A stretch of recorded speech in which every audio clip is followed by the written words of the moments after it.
86장 오로군을 물리친 제갈공명. 총나라에서는 기쁜 일이 생겼어요. 죽은 장비의 딸이 새로 황제가 된 유선에게 시집을 가게 된 것이었어요. 유비의 죽음으로 슬픔에 빠졌던 궁궐에 웃음이 찾아들었어요. 하지만 기쁨도 잠시, 갑자기 들이닥친 보고에 익주성은 발칵 뒤집혔어요. 조비가 오로군을 일으켜 우리 땅으로 쳐들어온다고 합니다. 사방에서 군사들이 새까맣게 몰려오고 있습니다.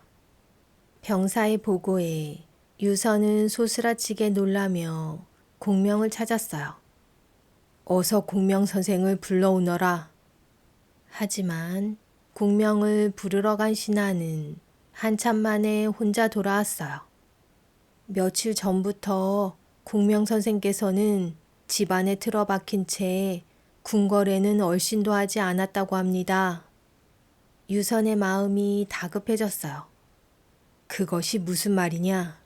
나란 일을 보는 신하가 궁궐에는 얼씬하지도 않다니 도대체 무엇 때문에 오지 않는다는 것이냐?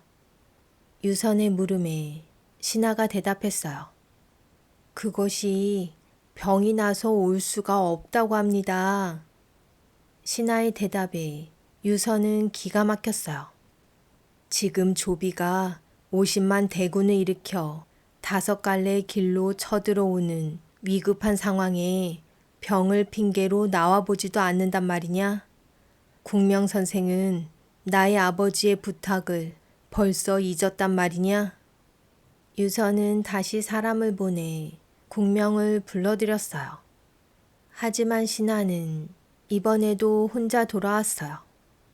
유선은 황제의 체면 따위는 생각할 겨를도 없이 자리에서 벌떡 일어났어요. 안 되겠다. 공명 선생의 병이 위중한 모양이니 내가 직접 집으로 찾아가 봐야겠다. 유선은 가마를 타고 한달음에 공명의 집으로 찾아갔어요. 유선이 하인에게 물었어요. 공명 선생은 지금 어디에 계시느냐? 황제를 본 하인은 화들짝 놀라며 땅바닥에 납작 엎드려 대답했어요. 지금 정원에 있는 연못가에 계십니다. 하인의 말이 끝나자 유선은 가마에서 뛰어내려 연못가로 달려갔어요.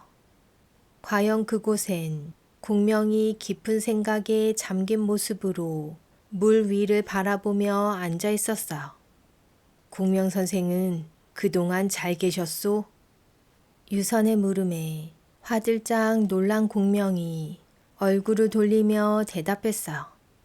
폐하께서 저의 집까지 오시다니요. 폐하의 부름을 받고 나가지 못한 죄는 100번 죽어 마땅합니다. 안절부절 못하는 공명을 바라보며 유선이 손을 내저었어요. 나는 그것을 따지러 온 것이 아니오. 지금 조비가 오로군을 일으켜 5갈래 길로 일제히 쳐들어와 사태가 매우 위급하오. 그런데 공명 선생께서는 어찌 모르는 척하는 것이오. 공명은 그제야 안심한 듯 입가에 미소를 지었어요. 돌아가신 유비 왕제께서는 저에게 이 나라와 폐하를 부탁하셨습니다. 그런데 제가 어찌 조비의 침략을 모르고 있겠습니까? 유선은 고개를 갸우뚱했어요. 알고 있었다면 어찌하여 나의 부름에 오지 않은 것이오? 공명이 대답했어요. 폐하, 그것은 다른 뜻이 있어서가 아니니 부디 용서해 주십시오. 오로군이 쳐들어온다는 것을 알면서도 저에게 아무런 대책이 없다면 신하들이 얼마나 실망하겠습니까? 그래서 집안에 틀어박혀 이것저것 대책을 생각하고 있었습니다. 그러다 오늘 연못에서 물고기가 논이는 모습을 보고는 문득 좋은 계책이 떠올랐으니 이제는 걱정하지 않으셔도 됩니다. 유선이 기뻐하며 물었어요. 좋은 계책이라면 오로군을 물리칠 계책이 떠올랐단 말이오? 국명이 대답했어요. 그렇습니다.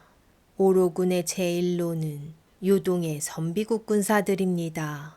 우리의 오호장군 마초는 원래 선비국 출신으로 선비국의 오랑캐들은 이 세상 누구보다 마초를 두려워합니다.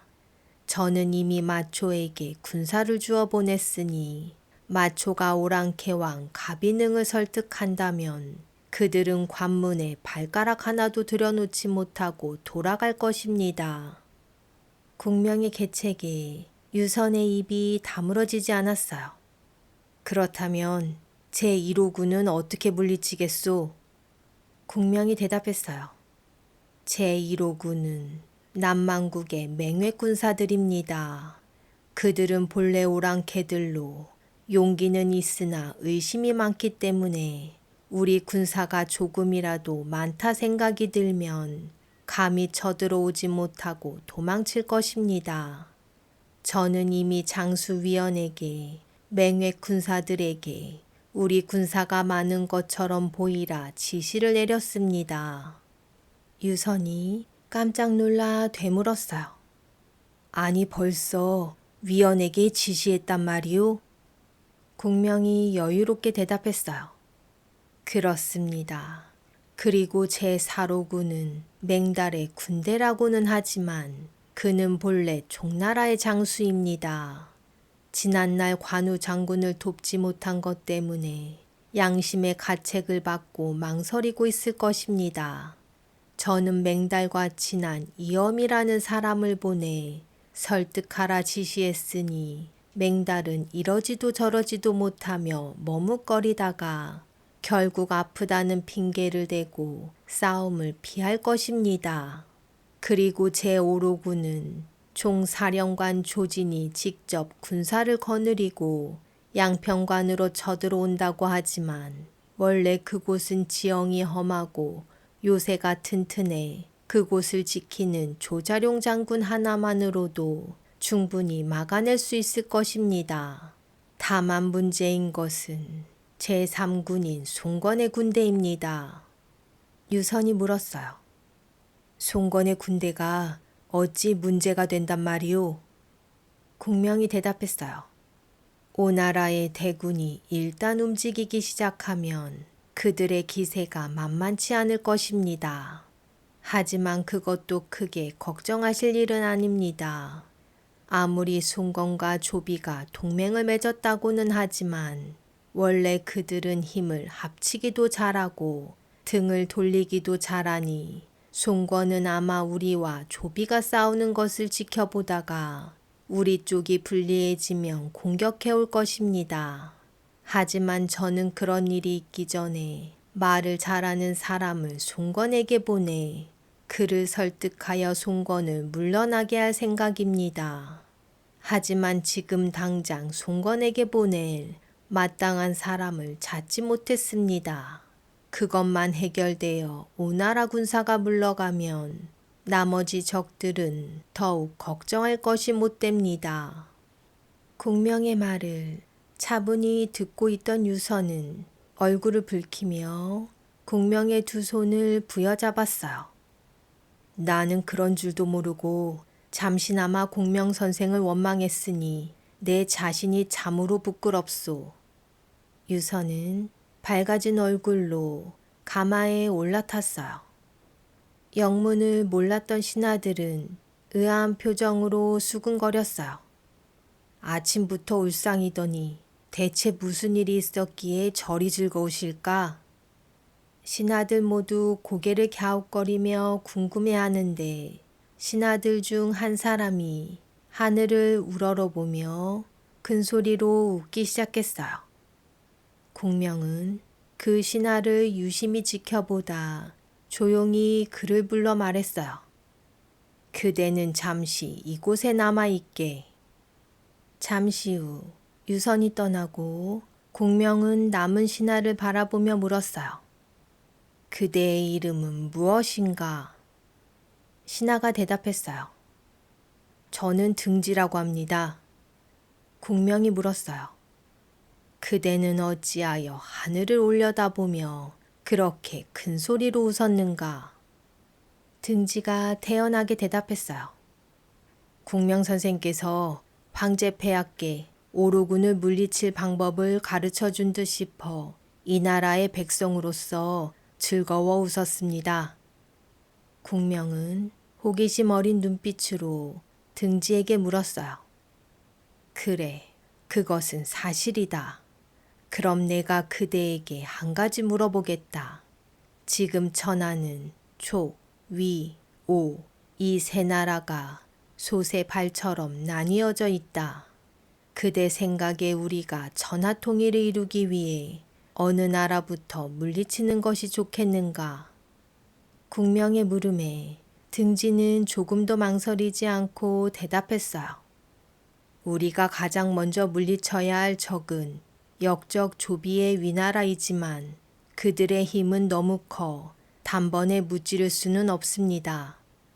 그러니 우리는 오나라와 동맹을 맺고 힘을 기른 다음 조비를 무찌르는 것이 최선의 길이라 생각합니다.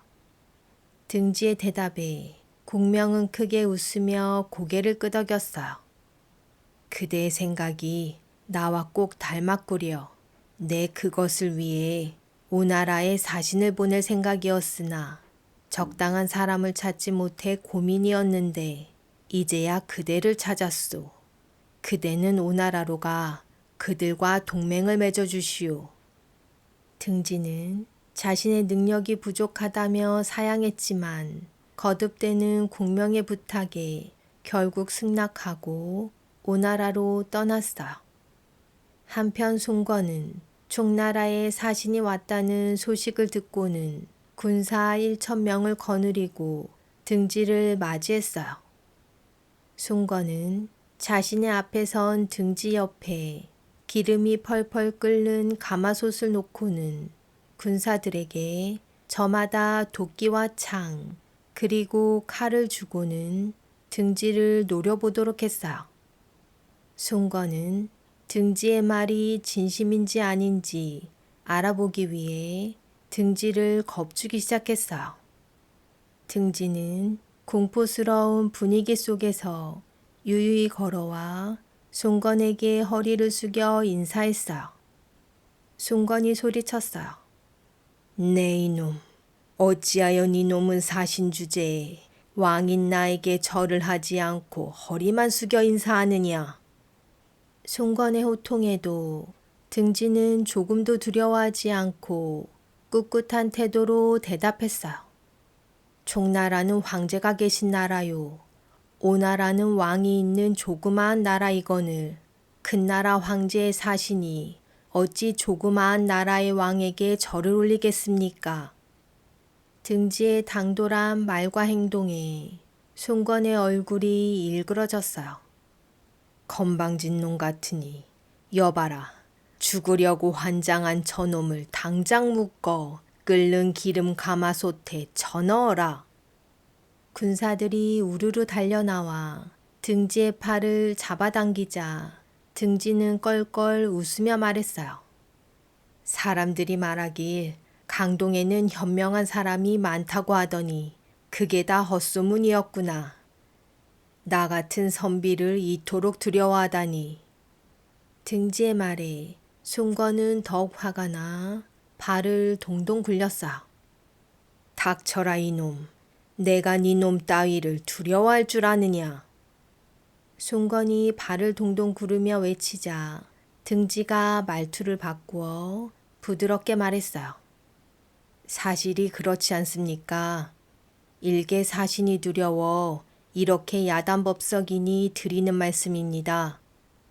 송건이 대꾸했어요. 네 놈이 무서워서 이러는 것 같으냐. 네 놈은 제갈공명의 지시를 받고 위나라와 인연을 끊고 너희 총나라와 사이좋게 지내자고 말하러 온 것이 아니냐. 우리는 그것을 알기에 이러는 것이다. 등지가 말했어요.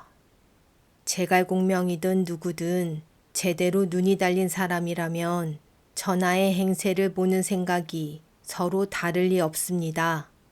나는 총나라의 한 선비로 두 나라의 이익을 위해 먼 길을 달려와 그저 이야기를 하려는 것뿐인데 나를 겁주기 위해 창과 칼을 든 군사를 늘어세우고 가마솥에 기름을 끓인다면 세상 사람들이 폐하를 가리켜 속이 좁은 사람이라고 비웃지 않겠습니까? 순건은 부끄러웠어요. 한동안 말없이 생각에 잠겨있던 순건은 군사들을 물러가게 하고는 등지에게 자리를 권했어요. 두 나라의 이익을 위해서라니 그게 대체 무엇인지 말해보시오. 순건의 물음에 등지가 대답했어요. 그보다 우선 대왕께서는 우리 총나라와 손잡기를 원하십니까? 아니면 위나라와 손잡기를 바라십니까? 순건이 대답했어요. 나는 총나라와 손을 잡고 싶으나 그대의 주인이 아직 어리고 경험이 부족하니 끝까지 약속을 지킬지 그것이 의심스럽소. 등지가 말했어요. 그런 말씀은 하지 마십시오. 총나라에는 황제 폐하만 있는 것이 아니라 제갈공명도 있습니다. 대왕이나 공명선생은 모두 뛰어난 영웅들입니다. 더욱이 우리 총나라에는 가파른 산악지형이 많고 오나라에는 요새로 삼을 만한 강이 많습니다. 이런 우리 두 나라가 힘을 합친다면 천하를 집어삼킬 수도 있거늘 어찌하여 대왕께서는 조비의 신하가 되려고 하십니까? 두고 보십시오. 조비는 대왕의 군사뿐 아니라 왕세자까지 낙양의 인질로 잡아두며 매일같이 폐하에게 인사를 올리라고 강요할 것입니다. 만약 제 말을 못 믿으신다면 지금이라도 저는 기름이 끓는 가마솥에 뛰어들어 저의 진심을 증명해 보이겠습니다.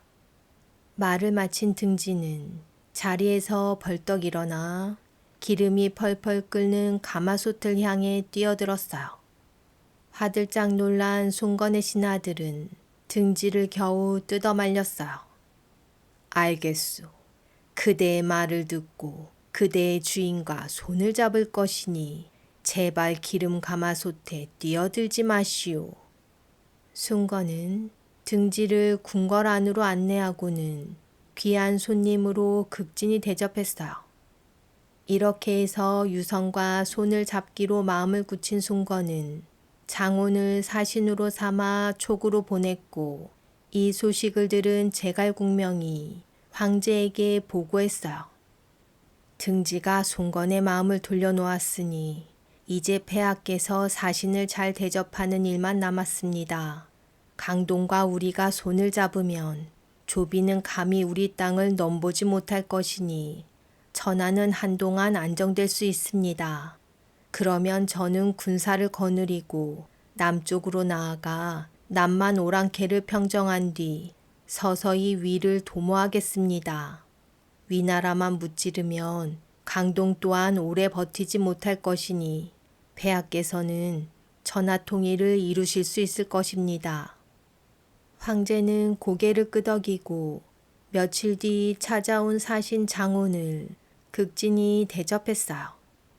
다음 날에는 제갈공명이 장혼을 위해 따로 잔치를 벌이니 분위기가 어느 정도 무르익자 제갈공명은 장혼에게 간곡히 요청했어요.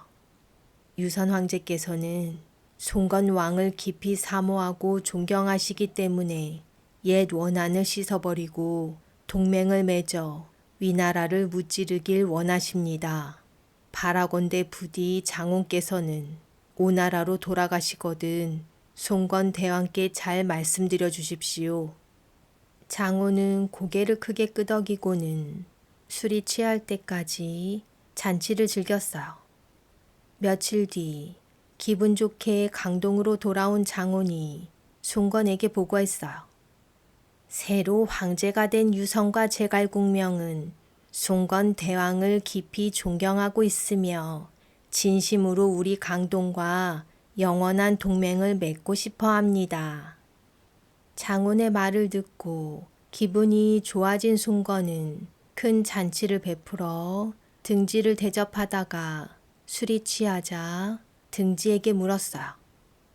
우리 두 나라가 한마음으로 힘을 모아 역적 조비를 무찌른 뒤에 천하를 반으로 나눠 사이좋게 다스린다면 그보다 좋은 일이 또 어디 있겠소? 등지가 대답했어요. 하늘에 태양이 하나이듯 백성에게는 두 주인이 있을 수 없습니다. 위나라가 멸망한 뒤에 누가 천하의 주인이 될지는 하늘도 모르는 일이니 임금이 된 자는 오로지 힘을 다해 자신의 덕을 닦고 신하가 된 자는 충성을 다해 주인을 섬기면 됩니다. 그러다 보면 자연히 싸움은 끝이 나고 천하는 평화로워지지 않겠습니까? 송건은 껄껄 웃으며 대꾸했어요. 그렇고 말고 성실한 자의 말은 언제 들어도 틀림이 없다. 송건은 등지에게 많은 상을 주었어요. 이렇게 등지가 자신의 일을 훌륭히 마치고 촉으로 돌아오니 이때부터 오나라와 총나라는 굳게 손을 잡고 오래도록 싸우지 않았어요.